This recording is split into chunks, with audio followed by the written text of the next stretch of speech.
Hi guys! Welcome back to my channel. Again, my name is Jap. Kumusta po kayong lahat? So yun guys, by the way, maraming salamat po pala sa walang sawang pagsubaybay sa ating pong daily love reading. And kung ikaw ay bago pa lang sa ating channel, mag-subscribe na po kayo.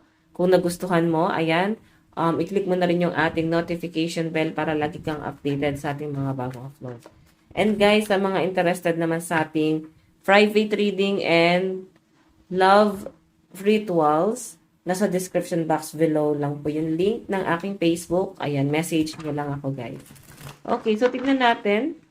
Kanina ba itong love reading?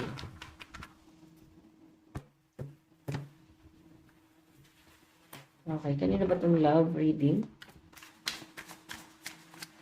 Meron tayong Four of Swords. Ayan, tataas lang natin to guys. Okay, so parang wala na bago. So, ayan guys, yung Four of Swords kasi, parang may pagtatalong nangyayari dito, no? Feeling ko, nahuli mo yung person mo. Kasi sabi dyan guys, hindi siya naging honest sa inyo. So, nandun sa point na parang ibinigay mo lahat para dito sa relationship na to. Ipinaglaban mo talaga tong person na to, no? Yung malinaw na pinapakita sa akin dyan. Yun nga lang guys, parang ang ending, nauuwi pa rin siya guys sa pagtatalo na parang napapatanong ka sa sarili mo kung totoo ba talagang naipanalo mo siya o baka hindi naman. Okay? Kasi sabihin na natin nasa inyo naman siya, pero parang lugi ka. Okay? Kung i-give up mo naman tong taong to, parang may mga bagay na hindi mo matanggap. Okay? So, yan, may mga bagay dito na parang hindi talaga siya naging honest. Dumarating pa sa point na parang ano ba to, inuutakan kanya, kasi nandito yung salitang theft. Inuutakan kanya pagdating sa pera, mahirap mahirap makipagtalo sa taong to, parang hindi ka mananalo sa taong to. Okay, so titignan natin.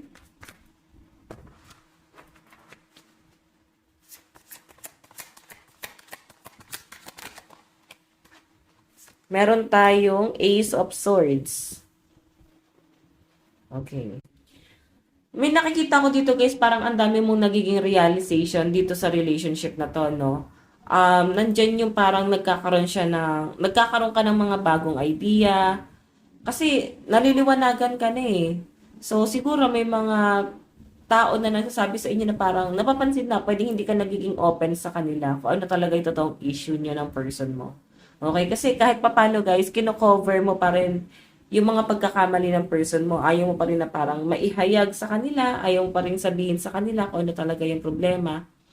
So, yung malinaw na pinapakita sa akin dito guys, ayan na nga. Ikaw yung mas nagsasuffer kasi wala kang mapagsabihan ng problema. Isipin mo ha, pinagtatanggol mo yung person mo pero parang siya rin yung nagiging kalaban mo. Nandun sa point na parang hindi mo rin ma-open sa family mo, sa friends mo, kasi ayaw mong mag-iba yung paningin nila sa kung ano yung sitwasyon niya ng person mo. Okay? So, ayun na nga guys. Ikaw yung parang sasabog dito. Nahihirapan kang parang ayusin itong relationship nyo. May mga bagay na hindi na talaga siya guys nagiging honest. And sa araw-araw, nasasaktan ka. Okay? Titingnan natin.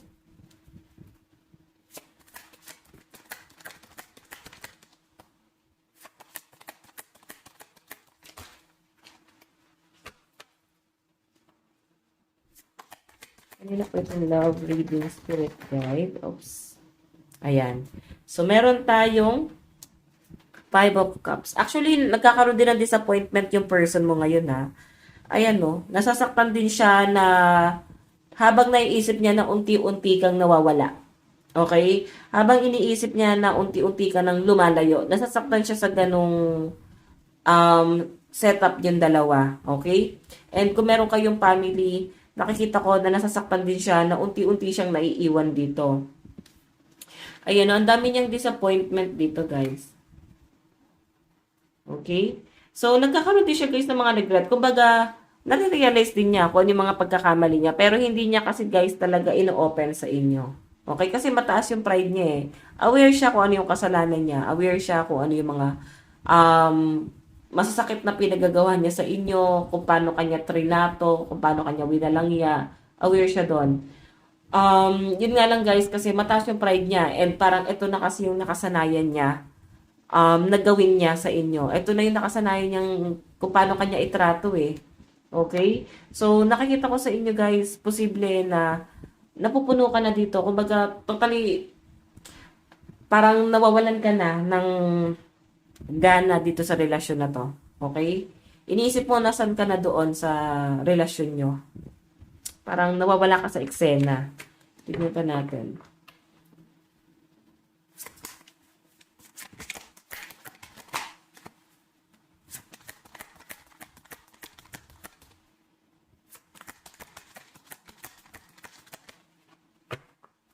Okay, kanina po itong love reading spirit guide.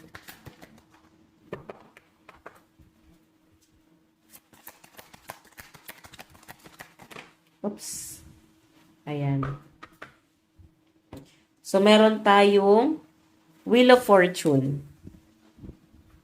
Meron tayong Nine of Swords. Alam mo, ang nakikita ko sa inyo guys, unti-unti kang makakaalis dito. Okay, kung tutulungan mo yung sarili mo makaalis dyan. Kasi moving forward na to, actually naka-move on ka sa taong to. Hindi mo lang talaga matanggap kung paano kanya tinatrato. Okay, kumbaga, wala ka nang nararamdaman sa kanya. Kasi yung energy mo rito guys, ano na eh, moving forward na eh. Okay? So, may mga bagay lang kasi talaga rito na parang hirap ka na parang i-give up dun sa connection yung dalawa. Okay, so eto kasi guys, walang permanente, no? Yung sinasabi dito, hindi permanente yung nararamdaman mo. Kung nasasaktan ka ngayon, hindi yan permanent. So, wag mong alagaan yung emosyon na yan. Tulungan mo rin yung sarili mo na makaalis dyan. Kasi malinaw yung pinapakita ng card eh, na makaka-move on ka dito. And kung makikita nyo guys, eto, nagkakaroon ka ng mga sleepless night.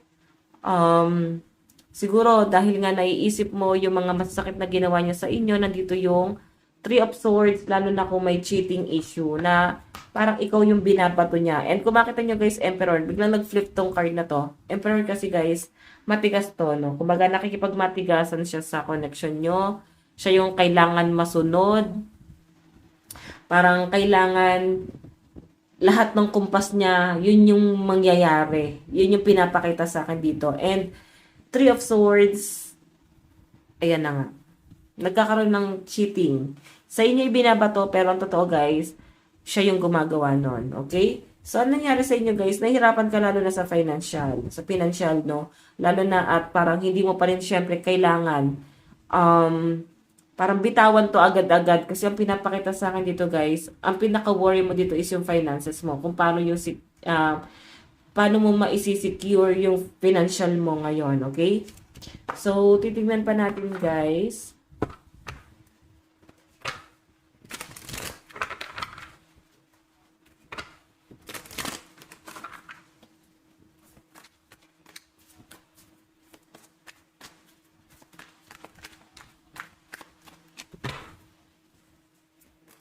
Meron tayong Eight of Pentacles. So guys, malakas yung energy ng air sign, Aquarius, Gemini, Libra, Cancer, Pisces, Scorpio, Capricorn, Taurus, and Virgo. Okay, so yung pinapakita sa akin dito guys, ngayon, todo gather ka. Sobra kang nagpo-focus sa iyong hanap buhay. Okay? Parang doon ka lang nagkakabuhay. Parang doon ka lang nagkakaroon ng freedom.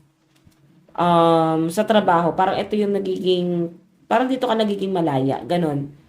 Okay? Dito mo na re-realize na minamahal ka, pinapahalagahan ka, parang ganyan. Tignan pa natin. Meron tayong Eight of Swords, pero yun na nga guys, hindi mo kayang talikuran kung ano talaga yung realidad na nangyayari sa'yo. Okay? Nakikita ko nandun yung desire mo, no? Nandun yung kagustuhan mo na maayos tong connection na to. Pero hindi mo na siya kayang parang panghawakan pa kasi ikaw yung nagsasuffer dito. Tignan mo yung Eight of Swords. Stuck ka dito eh. Sobrang kang ina-isolate nitong taong to. Hindi mo alam kung ano yung gagawin mo. Hindi mo alam kung paano mo kukontrolin yung sitwasyon. Eight of Cups pa guys. Paglayo to. Okay? So nakikita ko yung parang paglayo niya dun sa relasyon. So, ngayon siguro may advice ko sa inyo guys, kailangan magtulungan yung sarili mo. Kasi sa totoo lang guys, marami pang pwedeng magmahal sa inyo. Medyo may mga pag-aalinlangan ka lang na umalis dito sa connection na to. Okay? Okay, tignan pa natin guys.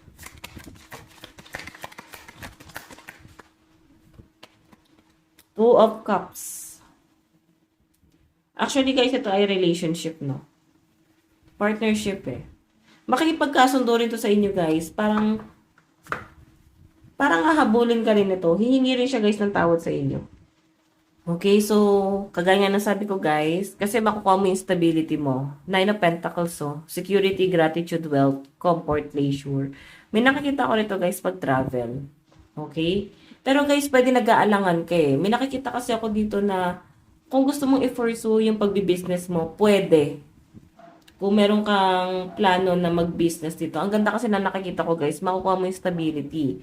Kahit hindi ka na mag-travel. Kasi kung makita nyo yung ibon, pagbiyahe yan, di ba, sa Himpapawid. So, I think, iniisip mo kung mag-travel ka ba or mag-business na lang. Okay? Actually, sabi naman dito, alin man sa dalawa yung mapili mo, possible na makuha mo yung stability. So, nandun sa point na once na mag-decide ka na kung ano yung gusto mong gawin sa buhay mo, nandun yung 12 cups, so, may partnership, hahabol talaga tong person mo. Kumbaga, marirealize niya rin guys, yung mga maling ginawa niya, kung paano kanya winalangya. So, kung ano yung mga bagay na nawala sa kanya. Okay? So, meron tayo guys depth, diba? Ending and new beginning. Gusto niya talaga guys na maayos pa yung relasyon nyo. Okay, ano? Gusto niya na maayos pa yung relasyon nyo. I think siya rin yung lalapit sa inyo. Siya rin yung magpapakumbaba sa inyo. Okay? Hindi mo kailangan ma-stuck dito. So, ang sinasabi lang dito guys, kailangan mong panindigan kung ano man yung mga binitawan mong salita. Kung ano talaga yung gusto mo mangyari. No? Huwag mo siyang masyadong patagalin. Kumbaga, pag-isipan mo siyang mabuti kasi kung mag-iisip ka rito guys, mas lalo ka magsasuffer. So, kailangan nandun ka na sa point na may paninindigan ka na doon sa connection nyo. Okay? Hindi mo kailangan magmakaawa sa taong yan. So, ang kailangan mo rito, parang kailangan mo siyang i-give up. Kailangan may pamukha sa kanya na hindi ka dapat nagmamakaawa. Kailangan siya yung mapapahabol mo. Okay? So, kung pamumukha mo sa taong to guys, na hindi mo siya kailangan, talagang hahabulin ka niya. Kasi ayan may isip niya na parang wait, magkakaroon siya ng iba. Parang manghihinayang rin siya sa inyo guys eh. Okay?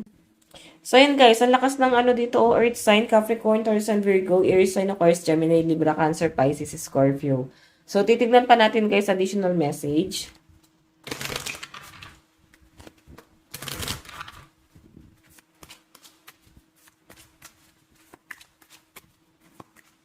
Kanina po itong love reading. Meron tayong new love. A new person has started your romantic feelings. New love. Ayan diba? Actually, ikaw nakikita ko, naka-move on ka na sa person mo eh. Pero kasi hindi mo siya kayang i-give up kasi may mga nag-uugnay. Sabihin na natin mga anak or parang nakadepende ka pa rin, no? Hindi man to sa pinansyal, iniisip mo yung pwedeng i-judge sa inyo ng mga tao. So, ito, na-attract ka sa bago. Nahuhulog talaga yung loob mo sa bago. May new person na dumating sa buhay mo eh. Pero pinipigilan mo kasi nga, ayun nga, may mga anak. No? Tignan natin. Meron tayong past life relationship. You have known each other before. Ay, ayan. Parang meron ka ng hinala, parang kilala mo na to dati pa, itong person na to. Or sinasabi nito guys is meron kayong parang past life, no? So, meron kayong unfinished business itong new person na pumapasok sa buhay mo. Na parang kailangan yung pagdaanan ngayon sa kasalukuyan. Okay, tignan pa natin. So, dumadanas kayo na matinding karmic. So, yung nangyayari sa iyo ngayon, hindi yan guys sadya. Talagang kailangan yung pagdaanan kasi nga nasa karmic relationship kayo ngayon itong new person. Meron tayong calling in your soulmate. Your prayers, affirmation, and visualization help bring you together. Tinatawag na siya ng tadhana mo. Tinatawag na siya ng panahon. Ito na yung tamang panahon para sa inyong dalawa. Soulmate mo tong new person na to, guys. Pero kasi, I think twin flame mo yung ano eh, si person na kadil mo ngayon. And soulmate mo si new person. So, ang hirap guys kalaban, nandun ka sa sentro. Okay? Actually, yung person kasi nakadil mo ngayon, I think asawa mo to, no? Na as in, walang iya talaga siya sa inyo. Nahihirapan kang makipagtalo kasi tingin mo sa kanya is malaking tao na parang kailangan mong pakisamahan kasi may mga anak kayo. Okay? Pero nakaka-move on ka na sa kanya eh. Wala ka nang nararamdaman talaga as in. Meron tayong give relationship, ayun no, give your relationship a chance. Parang posible pa mabigyan pa to ng second chance eh, itong relationship niya ng person mo. Okay? Pwede pa mabigyan ng chance kasi nga, I think mas pipiliin mo pa rin yung person mo ngayon kahit na ganyan siya. Na parang i-give up mo yung mga gusto mo para lang sa taong to. Para lang meron kayong, ano ba, para lang masettle nyo or masurvive nyo yung pamilyang binuo nyo. So, mahirap para sa'yo kasi ang laki ng sacrifice na ginagawa mo ngayon para sa relasyon nyo ni person. Okay, titignan pa natin. Ito. Okay. Ano yung nararamdaman ni person mo? Tignan natin. Ito pala. Mas okay to. Nararamdaman? Okay. Kanina po itong love reading. Alam po guys. Nagalaw natin yung camera. Okay.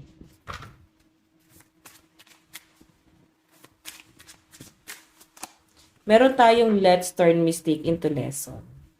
Ayan o. So, may tinuturo sa'yo. Kumbaga ikaw, may tinuturo sa'yo ang si universe. May tinuturo din si universe para sa person mo. Okay? Ito yung asawa mo. Marami din siyang pagkakamali na kailangan niyang parang kailangan niyang pagdaanan. Okay? Meron siyang lesson na kailangan niyang matutunan dito eh. Meron tayong tell me what your heart needs. Okay? Hindi niyo daw kasi guys na pag-uusapan eh kung ano talaga yung pangangailangan ng isa't isa. Siguro, aamba ka pa lang, sabihin mo pa lang sa kanya, parang galit na sa inyo guys, ang dami na guys sinusumbat sa inyo, ang dami ng masasakit na salitang sinasabi sa inyo. So, ang hirap para sa'yo na isettle pa tong relasyon na to. Grabe na yung sacrifice na ginagawa mo dyan, okay? Na parang kahit sabihin mo sa kanya, hindi naman siya makikinig eh. Tignan natin. Meron tayong hope. Hope shapes your future more than pain ever could. So, may paglayo talaga dito, guys. Siguro kailangan mo siyang tiisin. Oo. Galit lang yan. Or inis lang siya sa inyo, guys. Kasi pwedeng nalaman niya eh kung ano yung mga pagkakamali mo sa kanya. Yun yung ginagamit niya against you. Meron tayong I long to feel truly noticed by you. Diba? Habang hindi ka niya nararamdaman, hindi niya nararamdaman yung presensya mo, naalala ka niya, namimiss ka rin naman nito. Hindi ka na to kayang i-give up kahit na ganyan ang nangyayari sa inyo. Okay? So, titignan pa natin guys yung nararamdaman ng person mo. Okay. Tignan natin yung nararamdaman ng person mo.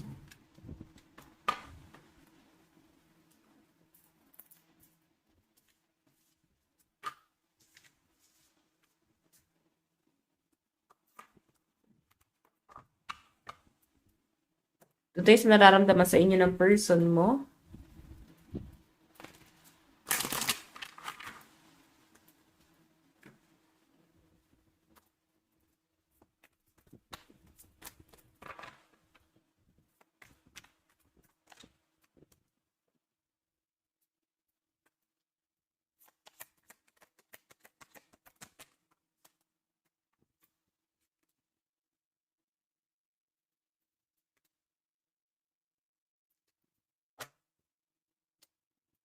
Okay. So guys, kung makikita mo, working to family. So, i-workout niya pa rin yung pamilyang meron kayo. Ang gusto niya lang kasi dito guys, collaboration. So, ang gusto niya, parang meron ka pa rin gagawin. Okay? Um, Parang nandun sa point na yung Three of Pentacles kasi guys, collaboration, pagkakaisa. Gusto niya guys ng pagkakaisa rito. So, may pagkakasundo. So, kung hahayaan mo lang yung person mo guys, na nakikita ko dyan, makikipagkasundo pa rin to sa inyo. Okay? Makikipagkasundo pa rin siya sa mga um, pinagagawa niya. Kung naging masama siya sa inyo guys. Ayan, i-workout niya. Nandito kasi yung Eight of Pentacles. Gusto niya guys, i-workout niyo together. Okay? Siya mismo yung makikiusap sa inyo. Siya mismo yung lalapit sa inyo. So, parang hayaan mo lang itong taong to kasi kusa niya yan. Kusa niyang marirealize, no?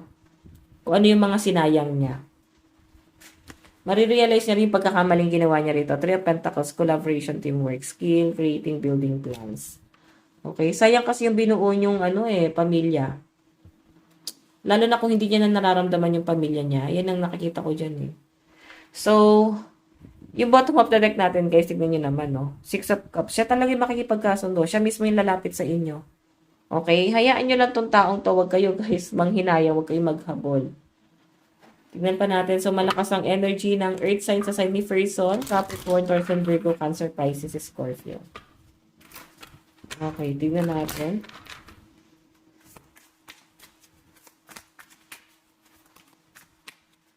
Nararamdaman ni Person sa inyo. Your spirit blooms anew each time life challenges you. Ayan. Meron pa lang isa. Kukunin to. So, ang sinasabi rito, guys, parang itong person mo, wala itong natututunan. Okay? Pero, yun na nga, once na hindi ka na niya nararamdaman, nakikita niya na parang pinaninindigan mo na talaga yung paglayong ginagawa mo, guys. Doon niya marirealize, no? Doon siya magkakaroon ng mga realization sa mga maliliit na bagay na sinayang niya. Meron tayong your love rings warm, I knew, I needed. Diba yan, no? I think maasikaso ka, guys. Sobrang mong inasikaso tong taong to. Okay? Sobrang mong minahal tong taong to. Yun na nga lang, pwedeng nanawa ka na lang kakaasikaso sa kanya. And ayun na nga yung sinasabi dyan, guys. Namimiss niya yung pagmamahal mo. Okay. Tignan pa natin. Meron tayong in the ashes of heart, fresh dreams are waiting to be born. Wow. Malaking pagbabago talaga to, guys. Okay? Magbabago talaga tong taong to. Meron tayong together, we are unbreakable.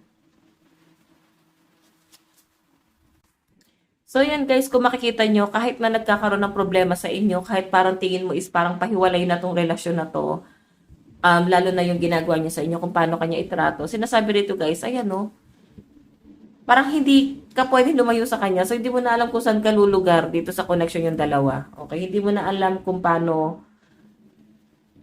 pa, okay, kung paano siya pakikisamahan, paano mo siya uunawain, kasi parang yung tumatakbo sa isip niya, guys, ang hirap ispelengin, no? Ganon, yung tipong tinataboy ka niya, pero takot naman siyang mawala ka. So, tignan mo naman, oh. Ano ba to? Ulyanin na ba to? Parang ganon yung nangyayari sa kanya. So, nahihirapan ka kasi bakit siya ganyan? Okay, ang lakas ng water sign and earth sign dito, no? Cancer, Pisces, Scorpio, Capricorn, Taurus, and Virgo. Okay? So, kagaya nga ng sabi ko guys, mamimiss ka pa rin ng taong to. Hindi kanya kayang i-give up ng ganun-ganun lang. Tingnan natin.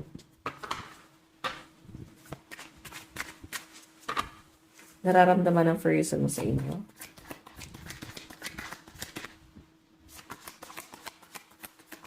Oops. My dreams, I've been dreaming about you. In my dreams, you are so free and in love.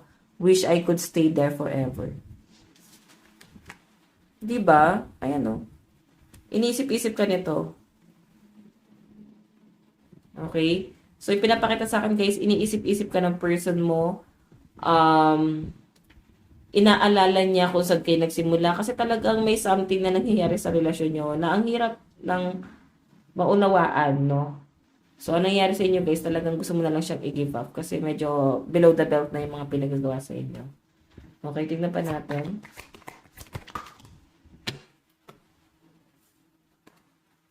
Di ba ginagaslight ka niya, oh? I have been lying to and gaslighting you. Okay, you were crazy, you were right, I just wasn't strong enough to admit it. Di ba? Hindi niya rin kaya na wala ka, guys.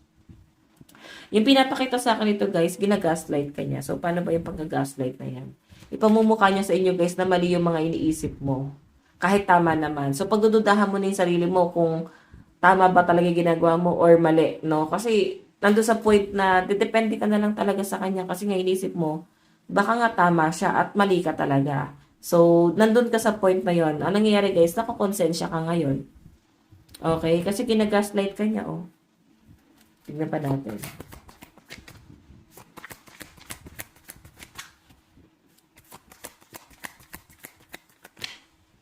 Meron tayong showing out.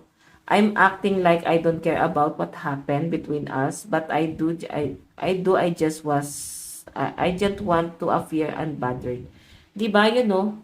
Sinasabi lang kasi diyan talaga, guys, na ayaw niyang ipakita sa inyo na sobra siyang nag-aalala sa inyo, na meron pa siyang pakialam sa inyo. Ayaw niya lang talaga 'yun, guys, iparamdam sa inyo. Nagbubulag-bulagan siya na eto yung totoong nangyayari sa relasyon nyo. Pero deep inside, guys, yung pinapakita sa akin dito, sobra siyang nag-aalala. Kahit na sobrang sama na tong taong to sa inyo. Kahit na sabihin natin na mali yung pagtrato niya sa inyo. Meron tayong let the past go. Can we rewind time and go back to before we were both broken down by life? Our past hold us back from our future. So, yan. Gusto niya ulit talaga, guys, magsimula ng bago. Okay? Nakikita ko sa person mo yun, not the right time. Sobra lang daw siya na-overwhelm sa mga responsibilities, sa mga careers, sa mga pinagtutuunan niya ng pansin.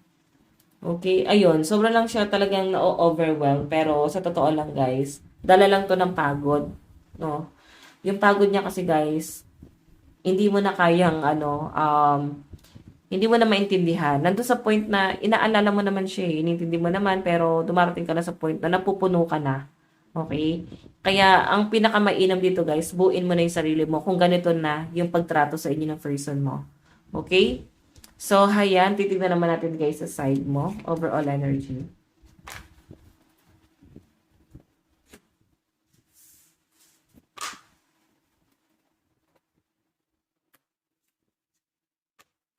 Okay, overall energy sa side mo.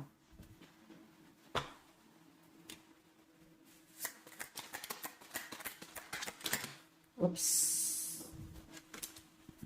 O, diba? Yan, o. May mga nare-realize ka na yung beginning na to. Okay na sa point na yes, may pamilya naman ako. Parang okay na sa akin na mahal ako ng mga anak ko. Parang ganon, may mga realization ka na dito. Kasi the full na to, guys. Okay? Kumbaga, iniisip mo na yung sarili mo dito. Gusto mo nang maging malaya. Meron tayong Four of Pentacles, security, greed, stability, protection, financial acumen. So, nararamdaman mo sa person mo, guys, greedy siya, lalo na pagdating sa pera. Sobrang nagiging sakim siya doon. Isa yun sa mga pinagtatalunan nyo, guys. Pwede pinagdadamutan ka niya, no? Meron tayong Four of Swords, rest, recovery, meditation, planning, healing, retreat. So, gusto mo nang lumayo doon kasi sobrang pagod ka na, no? Nakikita mo na lang yung sarili mo na parang nagkakaroon ng suicidal thoughts na kung wala kang anak, parang baka, alam mo yan, sumuko ka na. Okay? Pero lumalaban ka. Yan yung pinapakita sa akin dito. Titignan pa natin. So, malakas po ang energy ng Earth sign, Capricorn, Taurus, and Virgo, Cancer, Pisces, Scorpio, Aries, Leo, Sagittarius. Tignan natin. Overall energy mo.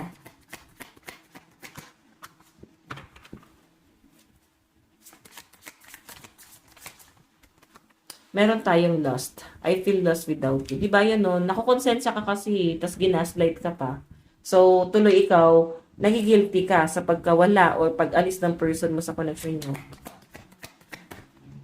Meron tayong ghosted. Ayan. So, paninindigan mo na to. I-ghost mo na to. Meron tayong feeling lost. Diba? Parang nasayang yung panahon at oras mo. Hindi ka na hindi ka na i-stress or hindi mo na iisip na kawalan tong person na to eh. Ang iniisip mo rito guys, nasayang yung panahon at oras mo sa taong to. Okay? Nanghihinayang ka sa mga panahong ang daming opportunity na dumarating sa inyo pero mas pinili mo yung maling tao. Okay? So, nanghinayang ka sa oras, sa panahon, kabataan mo, naaksaya mo sa taong to. Okay, parang sobra yung pagka-down ng energy mo rito. So, ngayon, ghost, parang mas gusto mo na lang magtago. Parang mas gusto mo na lang manahimik. Nandun ka na sa point na yon. Okay? So, titingnan natin, guys.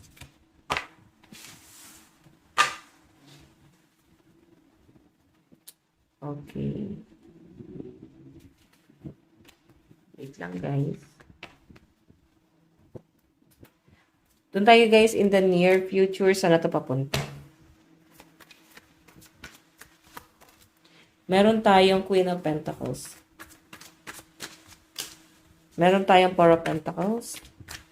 Earth sign to Capricorn, Taurus, and Virgo. Okay. So, guys, yung pinapakita sa akin dito, ayan. Kasi ang pinaka-main issue nyo, guys, is pera. Pera, kasi puro pera lumalabas dito eh. Ayan, no. Ikaw, talagang nagpo-focus ka sa mga responsibility mo, lalo na sa mga anak nyo. Nandun ka na sa point na yon na parang sila yung mas pinagtutuunan mo ng pansin dito. Okay? So, Queen of Pentacles yung energy mo, gusto mong i-secure yung future nila. Yun na lang din yung parang pinaglalaban mo. Ang problema lang guys, parang pinaghihigpitan ka ng person mo. Ginikipit ka niya pagdating sa pera. Okay, ito family pa rin to, Ten of Pentacles, oh. Okay, parang tinitiis mo lahat ng pangungutya or tinitiis mo yung mga ginagawa niya para lang ma-secure yung pwedeng ma-secure. So, yung in the near future, guys, sabi ko sa inyo, guys, hindi ka kayang i-give up ng person mo kasi Four of Pentacles to. Sabihin na natin na hindi siya agad-agad magbabago. Pero at least, hindi ka niya kayang i-give up. Okay? Titingnan natin, guys, yung gusto niya sabihin sa inyo.